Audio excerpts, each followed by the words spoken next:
And so the batch came out, and I found out I didn't match with either of the programs.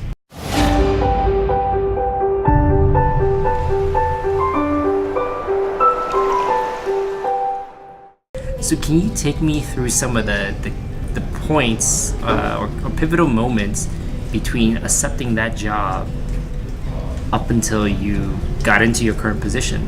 Like, what happened next after you started that job? So, I mean, after I started, I went there. I tried to work as many shifts as I possibly could. I kind of get to know the staff, and I have my first annual review, and this is only a couple of months after I've started there as a PRN pharmacist. And so kind of since I'm a PRN, there wasn't too much really to discuss. So we talked a little bit about what my interests were and everything. After about 7 or 8 months that I've been working there, I find out that one of the pharmacists that works there as a full-time pharmacist, that her husband, who's in the military, is transferring, and they're going to have to move. So I know a position is going to be coming available. Okay. And then I'm assuming a position did open, and yeah, so the position opened. I applied for that position. They interviewed some other candidates from outside, but I ended up getting the position. So okay, this is a full-time position. I started out as PRN, and now I'm a full-time clinical pharmacist at a hospital. During this time, did you do anything within informatics to gain additional experience, or? So before I'm full-time, I'm just trying to, I kind of just have inquisitive mind of when a med isn't available for the patient, I try to figure out where within our technology went wrong, or what step was missed, and how could we avoid that step. I would try to use the audit trail to figure out maybe where the medication was at within the hospital.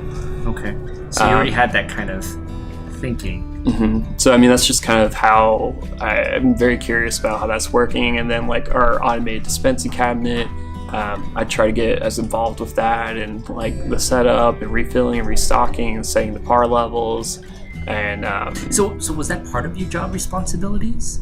So usually I would just kind of if there was a medication to be restocked, then to the unit that I was working on that day, then I would a lot of times would take that up.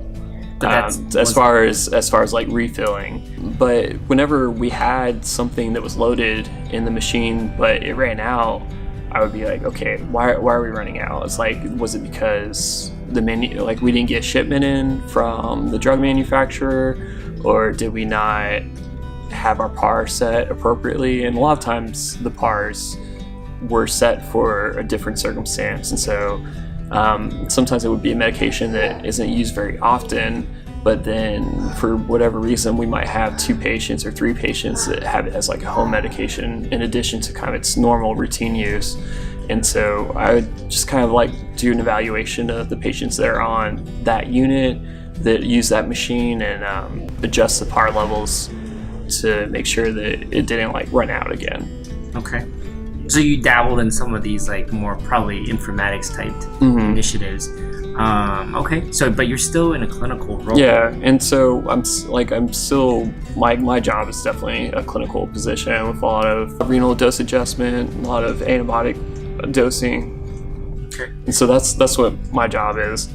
So what were the next steps? How did you move towards this informatics role then? So when I get to my annual review after I've been there over about a year and a half at this point. Okay. When she kind of asked what my interests are, it's and I've had the opportunity to talk with our facility informatics pharmacist there.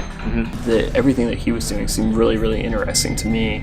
So I tell her that I'm very interested in informatics and would love the opportunity to kind of work on some projects with it.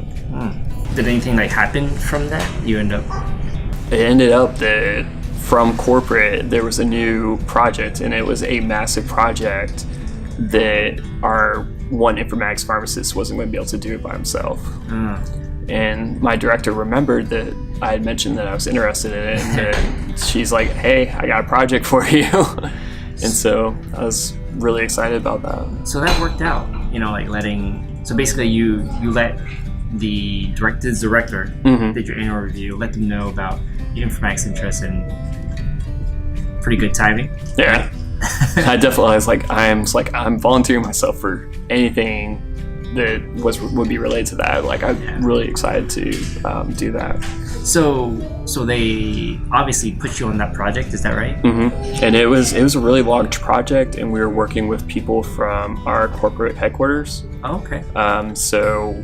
And like the first step was we flew up to Nashville, and we met the team, and they kind of did some immersion training in the new project. That was like my first introduction into what we were going to be doing. How did it go? Like, what was that experience like? Yeah, so I mean, at this point I had really very limited kind of exposure to kind of like the back end of our EHR, and a very like loose understanding of really informatics at this point.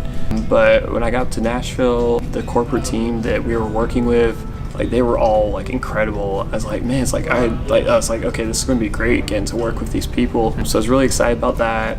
I had just started doing some like escape rooms, and like Nashville has like some really, really amazing like escape rooms. So I was able to convince a couple of the corporate people and then one of the people from our division to go do an escape room together. And so we got out with like just a few minutes left, and so that was really exciting, and it was a really great time, my week in Nashville. Okay, that's very nice. All right, so now take me to the moment, the project is over now. You go back to a clinical role, or like? Yeah, so I go back to my same clinical rotation, going through the different floors, same duties there. At this point, it's definitely known that I have some informatics exposure and have some of the capabilities to do order sets or building drug mnemonics and things like that. And so we start to have some more like initiatives that they want me to help out with. But at this point, it starts to be something that I'm like doing on top of being a clinical pharmacist. And there were some times that I didn't get to like focus on the informatics piece as much as I would like to. How did you end up securing the role you're in now then from that point? Like, what were some of those moments that led up to that? So one of the people that I did the escape room with she was in her PGY2. Informatics PGY2? Informatics PGY2 with the corporate team. And she had actually transitioned. Like at corporate, there's kind of like two different like pharmacy informatics teams. And so she had done a residency with one of them, and then she had a job on the other pharmacy informatics team. And so she reached out to me that there was a job that was opening up, and thought that I should apply to it. What do you think led her to do that? And so we had like calls with the corporate team throughout the project. Oh, you were interacting with her throughout the project? Yeah, so we had that initial week, and then still with her and the other people that were on her team, twice a week we were on a call to just kind of discuss like status costs on how the project's going. And I think what kind of led to her thinking I would be a good fit is I think I showed an aptitude to learn the informatics process, because I had like no experience going into this.